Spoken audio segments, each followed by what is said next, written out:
Hey everyone, today is Sunday, so I thought of going out since I had an off from today. I decided to visit my favorite restaurant, RK Hotel Plaza. While waiting for my order, I thought it would be a great idea to share something informative with you, the etiological and risk factors of hypertension. I hope you watch the video till the end. तो hypertension के कारण की बात करते हैं कि कौन से etiological factors हो सकते हैं जो बीपी बढ़ने के लिए रिस्पॉन्सिबल है। तो इसमें मेन दो कैटेगरीज आती है, एक आता है नॉन मॉडिफाइबल फैक्टर्स, दूसरे आते हैं modifiable factors. Non modifiable factors ऐसे फैक्टर्स होते हैं जिनको हम चाह के भी चेंज नहीं कर सकते, कंट्रोल नहीं कर सकते हैं। ये नॉन मॉडिफाइबल फैक्टर्स में आते हैं जेनेटिक फैक्टर्स आते हैं, जैसे हमारी फैमिली हिस्ट्री है, ठीक है। तो अगर किसी की फैमिली हिस्ट्री है, उसके पेरेंट्स है या उसके सिबलिंग्स है, अगर वो हाइपरटेंसिव है तो चांसेस बढ़ जाते हैं, ठीक है। जैसे एज है, तो बढ़ती हुई एज के साथ हाइपरटेंशन के रिस्क के चांसेस काफ़ी ज़्यादा बढ़ते हैं। ऑलमोस्ट आमतौर पर ये देखा गया कि 40 साल के बाद हाइपरटेंशन के चांसेस बढ़ जाते हैं, ठीक। और सेक्स में या तो मर्द हजरात होते हैं या तो फीमेल्स आते हैं।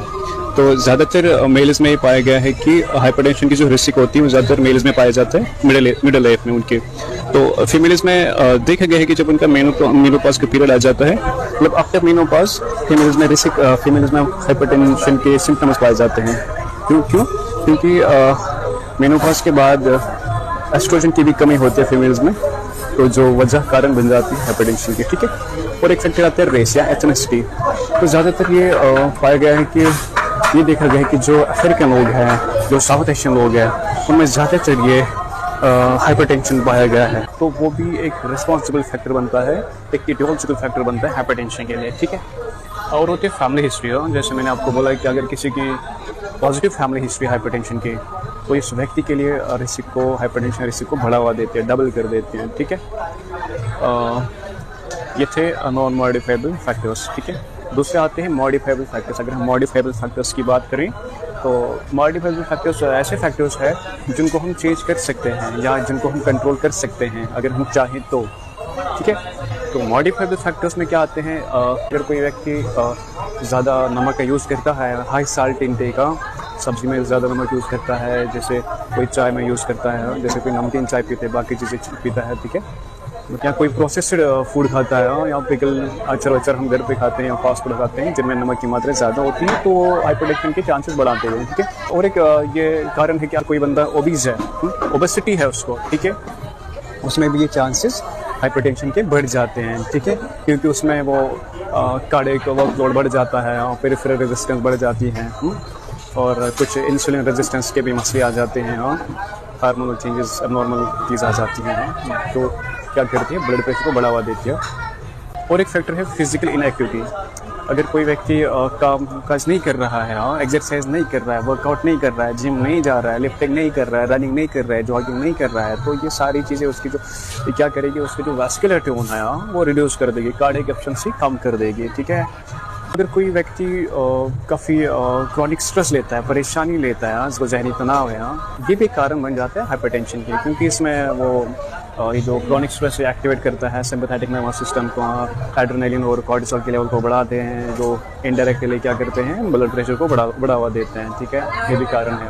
अगर कोई अल्कोहल पीता है, अल्कोहल इंटेक करता है, शराब पीता है, हैवी ड्रिंकिंग करता है, ठीक है, वो क्या करते हैं, सिंपैथेटिक नर्वस सिस्टम को इंक्रीज करके जो हमारे वैसोडाइलेटर्स है उनको भी रिड्यूस करते हैं, ठीक है। अगर कोई व्यक्ति स्मोकिंग करता है, जैसे कोई सिगरेट पीता है, बाकी सिगार वगैरह, उनमें क्या होता है, उनमें निकोटीन होता है जो वैसोकंस्ट्रिक्शन करते हैं, एंडोथेलियम को डैमेज करता है, हमारी नाड़ियों में क्या करता है, अथीरोस्क्लेरोसिस की चांसेस बढ़ावा देते हैं। What are atherosclerosis? Atherosclerosis is the accumulation of cholesterol, accumulation of fat in the blood vessels, in the walls of blood vessels, okay, या आर्टरीज। अगर कोई व्यक्ति अनहेल्दी डाइट करता है, अनहेल्दी डाइट, ठीक है, तो वो भी एक कारण बन जाता है हाइपरटेंशन के, ठीक है।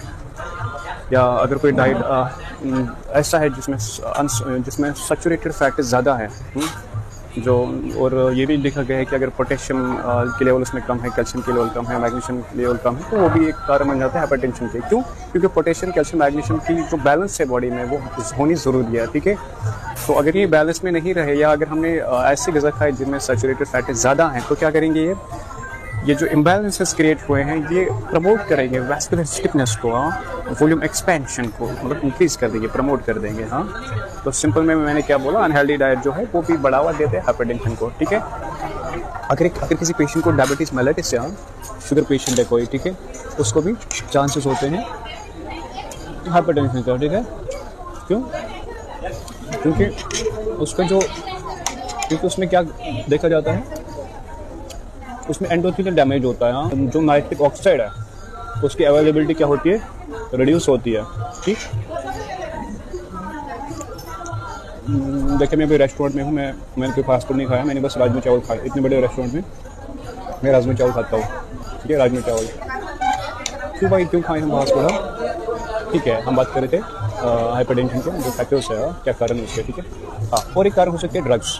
अगर कोई बंदा दवाइयाँ लेता है, हाँ, किसी भी चीज़ के लिए, हाँ, वो ब्लड प्रेशर के होने के चांसेस बढ़ाते हैं। कुछ कॉमन ड्रग्स हैं जैसे कॉर्टिकोस्टेरॉइड्स हैं, कंट्रासेप्टिव्स हैं, एनसेड्स हैं, डिकॉन्जेस्टेंट्स हैं। ये सारी दवाइयाँ क्या करती है, ब्लड प्रेशर को बढ़ाते हैं। ठीक है, अगर किसी को स्लीप एपनिया उसमें भी हो सकता है, वो भी इसको बढ़ावा देता है। ठीक, नॉन मॉडिफाइबल फैक्टर्स मैंने बोले, मॉडिफाइबल फैक्टर्स मैंने बोले। तीसरा है secondary factors, secondary causes. Secondary causes इनमें हम क्या पढ़ते हैं, ये ऐसे काजेस हैं जो, ये ऐसे फैक्टर्स हैं जिनमें क्या क्या आते हैं, रिनल काजेस आते हैं। जैसे किसी को किडनी प्रॉब्लम है, किसी को किडनी डैमेज है, ठीक है, किसी को रिनल आर्टरी स्टेनोसिस है, उसमें या किसी को किडनी में क्या हो रहा है, इम्पेयर्ड सोडियम एक्सक्रीशन हो रही है, या जो रास सिस्टम है, रास सिस्टम मतलब रेनिन एंजियोटेंसिन एल्डोस्टेरोन सिस्टम है, उसमें क्या आ रहा है, उसमें वो इम्पेयर आ रहा है वो। ठीक है, अगर वो सिस्टम इम्पेयर है, उसमें प्रॉब्लम आ रही है, तब भी हाइपरटेंशन बढ़ जाएगा। और एक कारण है एंडोक्राइन काजेज। अगर किसी को हार्मोनल प्रॉब्लम्स आ रही है, किसी को हाइपर थायराइडिज्म है, थायराइड की प्रॉब्लम आ रही है, कुशन सिंड्रोम है किसी को, कोन सिंड्रोम है किसी को, क्यों साइटोमा है किसी को। ठीक है, तो ये हार्मोन जो इम्बैलेंसेस है ये ब्लड प्रेशर को बढ़ावा देते हैं। ठीक, बाकी भी काजेज आ रहे हैं जैसे कार्डियोवैस्कुलर काजेज आ रही हैं, हाँ, उसमें भी वो भी कारण बनते हैं। जैसे कोरेक्शन ऑफ आयोटा है, वो क्या होती है, वो क्या करती है, अपर बॉडी में क्या हाइपरटेंशन करती है, अपर बॉडी हाइपरटेंशन करती है वो काज। ठीक है, कोरेक्शन ऑफ आयोटा। बाकी प्रेगनेंसी रिलेटेड भी हैं, उसमें प्रीक्लैम्स क्या आते हैं, गेस्टेशनल हाइपरटेंशन। ठीक है, न्यूरोलॉजिकल काज भी आ सकता है, जिसमें अगर किसी को ब्रेन इंजरी हुआ है, ट्यूमर हुआ है, citrus induced sympathetic over activity हुआ है। ठीक, तो बहुत सारे कारण हैं। तो ये सारे ऐसे फैक्टर्स थे जो हाइपरटेंशन को बढ़ावा देते हैं, जो हाइपरटेंशन के इटोलॉजिकल फैक्टर्स थे। ठीक है, तो हमने मैं समरी आपको बता देता हूँ। ठीक है, क्या हमने पढ़ा, हमें पढ़ने थे, मैं आपको समझा रहा था इटोलॉजिकल फैक्टर्स क्या है, ब्लड प्रेशर के क्या क्या कारण हो सकते हैं। फिर हमने नॉन मॉडिफाइबल में क्या क्या पढ़ा, उसमें एग्जांपल्स क्या क्या थी, क्या क्या फैक्टर्स थे, एज, सेक्स, जीन्स से मतलब हेरिडिटी। क्योंकि बढ़ती हुई एज के साथ ब्लड प्रेशर के चांसेस बढ़ जाते हैं। मैं अभी 24 साल का होता हूँ, अगर मैं चाहूँ कि मैं 16 साल का हो जाऊँ तो नहीं हो सकता ना। कोई मर्द है वो चाहे मैं औरत बन जाऊँ, नहीं बन सकते ना वो, या औरत चाहे मैं मर्द बन जाऊँ, नहीं बन सकती ना वो। ठीक है, दूसरा हमने पढ़ा मॉडिफाइबल में क्या थे, इनको हम कंट्रोल कर सकते थे। अगर हम साल्ट को कंट्रोल करें तो हम बीपी के मतलब जो रिस्क है वो कम हो सकती है, साल्ट इंटेक अगर हम कम करें। ओबेसिटी इसमें आते हैं, अल्कोहल, स्ट्रेस आते हैं। ठीक है, ये आते हैं मॉडिफाइबल में, मॉडिफाइबल फैक्टर्स में। सेकेंडरी में हमने क्या पढ़ा, सेकेंडरी में हमने कोई डिजीज़ कंडीशंस पढ़ी, अबनॉर्मलिटी पढ़ी, सिस्टम्स के जो हमारे अंदर सिस्टम्स हैं, चाहे रिनल सिस्टम हो, चाहे एंडोक्राइन सिस्टम हो, चाहे कार्डियोवैस्कुलर सिस्टम हो, नर्वस सिस्टम हो। ठीक है, चलो ठीक है, मैं खाना कर रहा हूँ, लंच कर रहा हूँ अभी। मैं सोलो आउटिंग हर संडे जाता हूँ, तो अभी भी आया मैं, इसके बाद थोड़ी सी शॉपिंग करनी है। तो गाइस दीजिए इजाज़त मुझे आज के इस वीडियो में। ठीक है, ओके, थैंक यू।